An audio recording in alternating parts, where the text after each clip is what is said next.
Hey everyone, and welcome to my channel. Today is not a happy video. I wasn't even expecting to do a video, and so I'm just hanging out at home, relaxing, but I'm really upset about this, and I think that more people need to be warned about Teksavvy. So I'm going to tell you my experience, and yeah, hopefully it will prevent you from losing money and losing time and energy by trying to sign up with this company. So on August 24th, I checked out their website. I was looking for a new internet provider, and friends and family were like, oh, Teksavvy's been great for me. So I checked out their website and I decided to take the plunge, and I signed up. So when you first sign up, you have to prepay, and then they send you the promotion that was going on right now is for back to school. So they were going to send me the modem and phone hardware.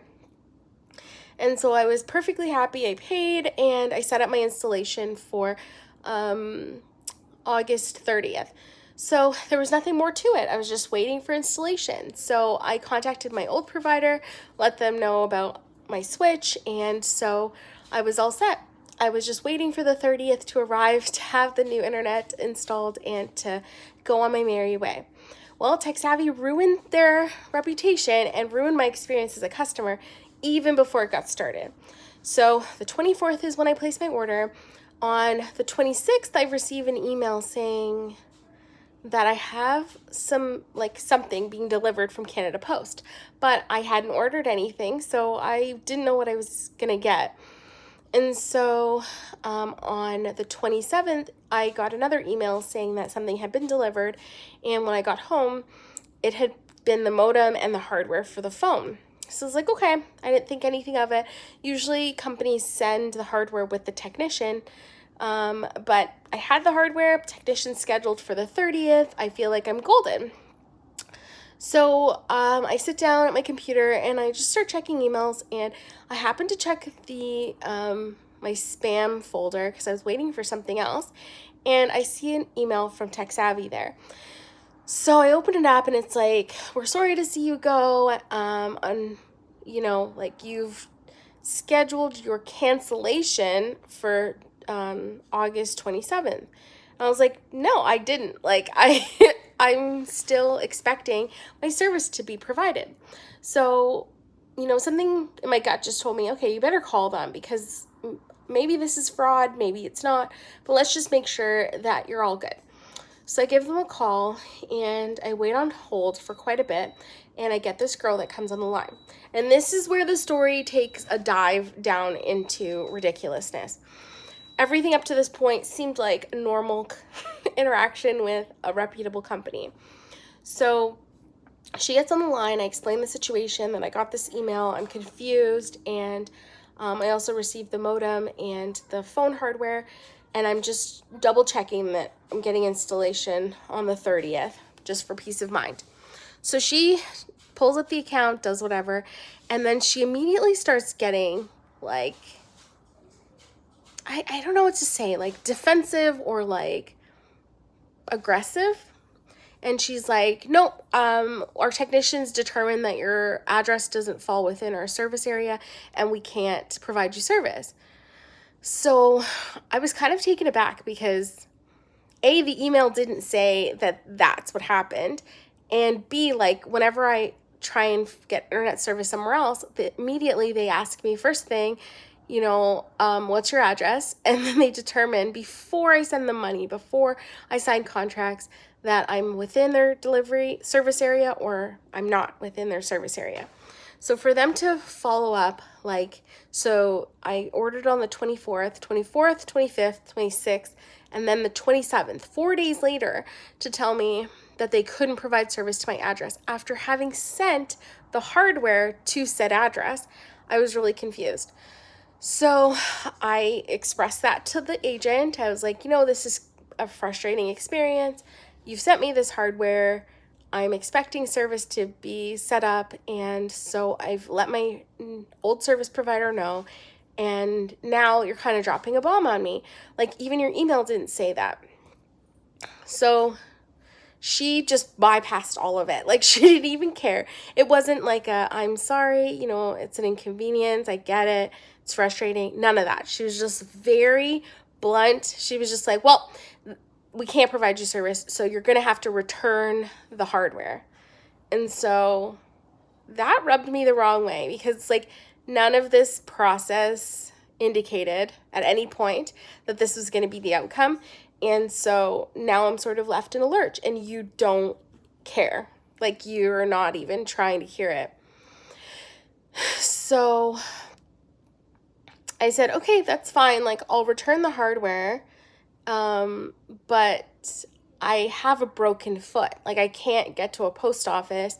And so you guys need to provide me with a free return label, and through Canada Post, schedule a pickup of the hardware, because I physically cannot get to a post office to send this stuff back.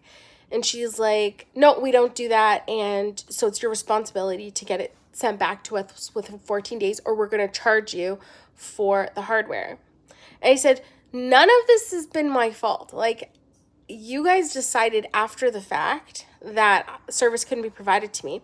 She's like, well, the technicians have 24 hours to determine that. And I said, well, I ordered it 4 days ago. Like, that's more than 24 hours. Nowhere in my contract did it say anything about that. And now you've even sent out the hardware to an address that you supposedly can't provide service to. So can't something else be arranged, like, to get this hardware back to you? Because I'm telling you, I have a broken foot. I cannot get back the equipment via the means that you're telling me I have to A, pay for a return label, and B, get to a post office to send you your stuff back that you should have never sent me. So she was like, no, you have to return it. And I said, okay, well, what if, oh, by the way, let me show you something. Yeah, that's my broken foot that I'm not allowed to walk on. So this is a genuine issue. This is a genuine concern. I legitimately need an exception to whatever rule that they crazily have in their company. Fine, but she legitimately should have tried to accommodate a request given the inconvenience of the whole situation for me.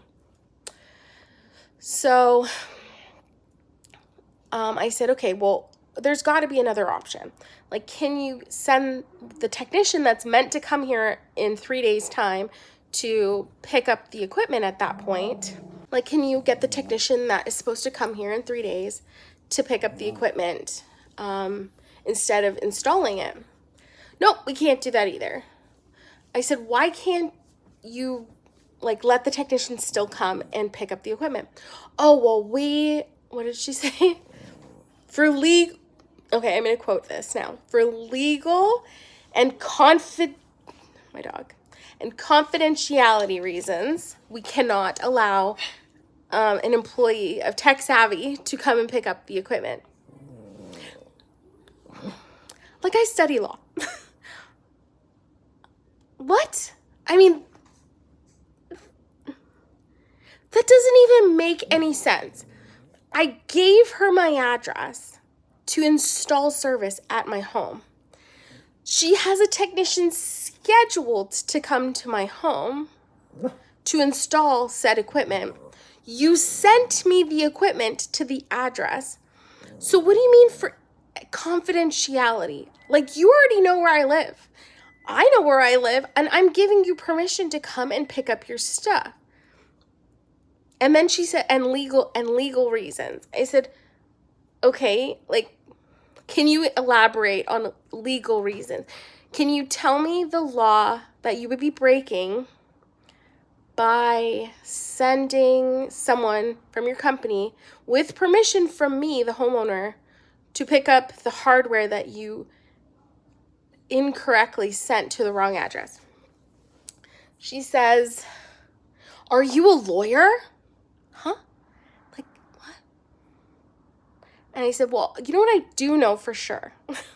You're not quoting any laws. You're not telling me anything that makes any sense. And so I can tell you for sure that you're not a lawyer, but you need to figure out an acceptable solution to this problem. So she reiterates again that I need to return it on my own, at my own cost, or I will be charged. And then she proceeds to hang up the phone on me while I'm mid-sentence. To say I'm unimpressed is like an understatement, because not only have they sent this equipment, inconvenienced me to try and find a way to return it, she hung up the phone on me. They have not returned my money that I've already paid for the service. And then I was like, okay, I'm going to cool off for a little bit, and then I'm going to reach out to them again, because maybe this is just one really ridiculous lady, not even lady, like she's a young person who doesn't know any better, really doesn't deserve to have a job in customer service, and someone else can help me. So I was like, I'll call back. I'm like, you know what? I'm just upset and I want everything documented, because I also need to now get my money back. Like, they haven't sent me the money back. I'm not paying to return their stuff. Like, why should that money come out of my pocket?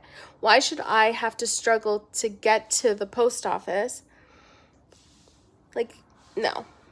So I was like, okay, I need to contact them again, and I will try and send them an email. There is no email address to be found on their website. So I decided, okay, I'm going to join their community where their staff monitors it from like 7 a.m. to 7 p.m. and put in a ticket and see what they say. Well, they have blocked me, I think, from accessing that community, because every time I try to get in there, it says we've exceeded the limit of whatever they say. And then whenever I try to open a chat window, it immediately, like, as soon as I put my email address in, it just shuts down. And I tried it like 12 to 15 times, which is ridiculous. So I'm trying to give them the opportunity to rectify this situation, but they are not having any of it. So I decided to go online and look up the reviews. I went on Trustpilot and Better Business Bureau, and to say that I'm the only one with these issues is crazily far from the truth. So if you are even considering Teksavvy, before you give them a dime of your money, because they kept my money, I still don't have it back yet.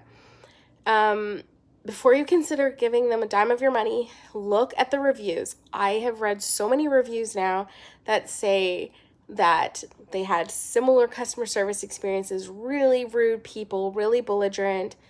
Like, it's just mind-boggling how bad my experience was. So I will be filing a complaint with the Telecommunications Act. They said that you have to reach out to the company first and try and rectify the situation with them. I'm trying, and I'll give it another day. I will try again tomorrow. Maybe there's a glitch happening in their system, but I don't trust it, and I don't think you should either. And I'm actually glad that I won't be dealing with this company any longer, but I only lost so far a little bit of money, but I'm telling you guys, watch yourself. When you're not going with the big companies and you're trying to give the little guy a chance, sometimes they are just no good, and they're little for a reason. So watch yourself with Teksavvy. Don't give them your money. Everything went smoothly until they had my money, and then they went bananas. Super rude, super unhelpful, and they're violating all sorts of rules. Like, I won't even get into all of that. Just be careful and don't purchase from Teksavvy without being warned. Yeah, so anyways, I will get back to my regular content tomorrow, and I hope you take it easy out there. Bye, guys.